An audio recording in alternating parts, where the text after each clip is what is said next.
Hello friends. Bihar में ऐतिहासिक बहाली हुई। बीपीएससी के द्वारा शिक्षकों की बहाली की प्रक्रिया अभी चल रही है। अभी टीआरई 3 के लिए एडवर्टाइजमेंट आ चुका है। टीआरई 1 में जो बहाली हुई अपने यहाँ, उसमें पुरानी डोमिसाइल नीति लागू थी। टीआरई 2 के लिए बिहार सरकार ने एक नई डोमिसाइल नीति जारी कर दी और इसको ऑल इंडिया कंपटीशन कर दिया, यानी कि बिहार से बाहर के लोग भी इसमें शरीक हुए।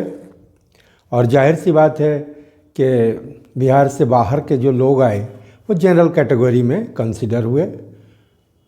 तो अगर आप समझते हैं कि बाहर के प्रत्याशियों के आने से सिर्फ जनरल कैटेगरी के जो बिहारी अभ्यर्थी थे वही प्रभावित हुए, तो आप गलत समझ रहे हैं। बाहर के विद्यार्थियों के आने से हर कैटेगरी प्रभावित हुआ है। कैसे? इसके लिए आप बीपीएससी के चेयरमैन श्री अतुल प्रसाद जी का वो सुन लेंगे इंटरव्यू अगर आप, तो आपको खुद स्पष्ट हो जाएगा। आप स्वयं उसको देख लें।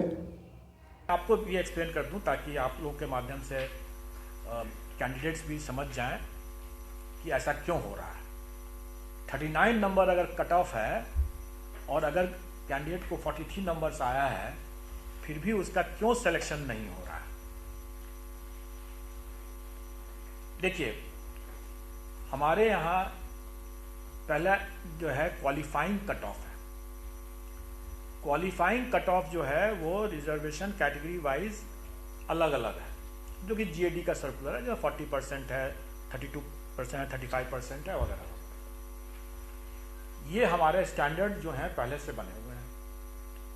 तो 40% जो होता है यूआर के लिए क्वालिफाइंग जो होता है वो 48 मार्क्स हो गया। 120 में 40% इज 48 मार्क्स। जिस कैंडिडेट जो यूआर कैंडिडेट जिसको 48 नंबर से कम आएगा, जैसे जिसको 43 नंबर आया था, वो मेरिट लिस्ट से बाहर हो जाएगा, क्योंकि तो क्वालिफाई ही नहीं कर रहा है। तो जिसको 43 नंबर आया वो तो मेरिट लिस्ट से बाहर हो गया। तो अब जिसको 39 नंबर आया वो मेरिट लिस्ट में कैसे आ गया?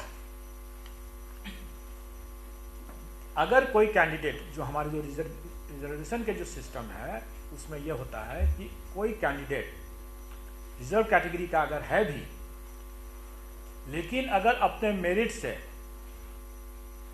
और वैकेंसी के हिसाब से अगर जनरल में अगर आ जाता है तो उसको जनरल ही माना जाता है और रिजर्व कैटेगरी का कोटा खाली रहता है। तो जो कैंडिडेट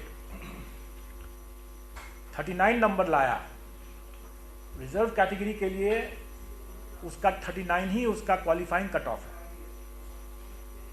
तो 39 नंबर ला करके वो क्वालिफाई तो कर गया, तो इसलिए वो मेरिट लिस्ट में तो आ गया। अब जब रिजल्ट बनाने लगे तो चूंकि जनरल की वैकेंसी इतनी ज़्यादा थी और कैंडिडेट्स इतने कम थे, जितने भी रिजर्व कैटेगरी के कैंडिडेट्स थे वो जनरल कैटेगरी में भी बुक हो गए। तो जो लास्ट कैंडिडेट जो जनरल कैटेगरी में यूआर कैटेगरी में जो लास्ट कैंडिडेट है वो वास्तव में रिजर्व कैटेगरी का कैंडिडेट है और उसका नंबर 39 उसके लिए क्वालिफाइंग उसका मार्क्स है, उसका वही मार्क्स है, इसलिए वही उसका कट ऑफ हो गया। लेकिन जो 43 नंबर ला करके जो छट गया वो कैंडिडेट वास्तव में यूआर कैटेगरी का ही है और यूआर कैटेगरी के लिए क्वालिफाइंग कट ऑफ जो है 48 मार्क्स है, इसलिए वो 43 नंबर ला करके वो लिस्ट से छट गया। अब ये हमारी व्यवस्था ऐसी है। अब इस व्यवस्था का ज्ञान नहीं होने के कारण से या कन्फ्यूजन होने के कारण से 498 लोगों ने एफिडेविट करके पोर्टल पर अपनी शिकायत दर्ज किया। ये शिकायत उन्होंने जो दर्ज किया, ये शिकायत उनका बेबुनियाद था, गलत था।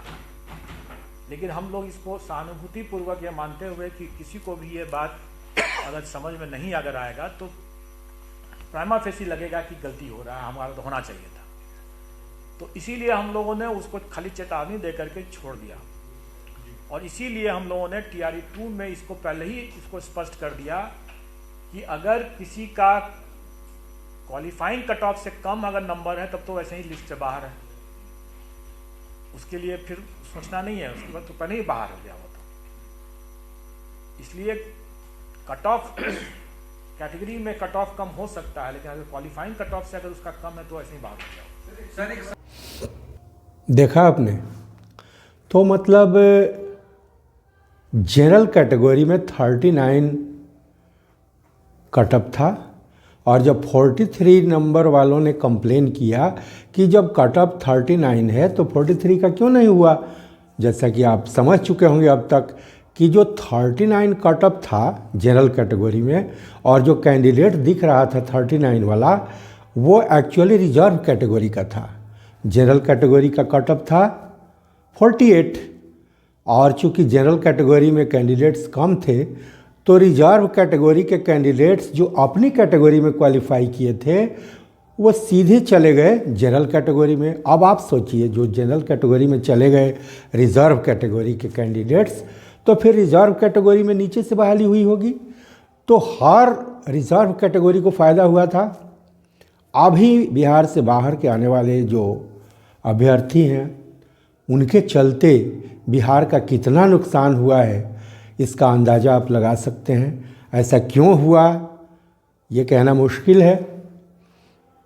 ऐसे तो तत्कालीन शिक्षा मंत्री ने कहा था कि चूंकि बिहार में सक्षम कैंडिडेट्स नहीं हैं इसलिए बाहर से लिया गया। ये भी मतलब ये बात भी हजम नहीं होती।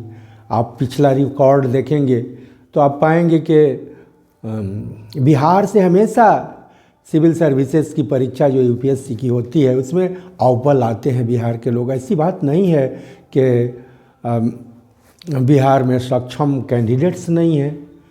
तो इस वीडियो के माध्यम से बिहार सरकार से ये आग्रह है कि आने वाली वैकेंसीज़ में पुरानी जो डोमिसाइल नीति थी हमारी उसी को लागू रखा जाए।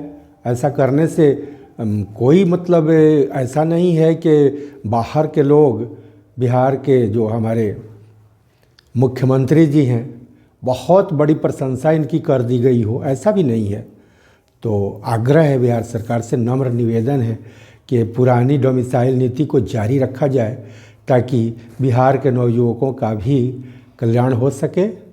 धन्यवाद।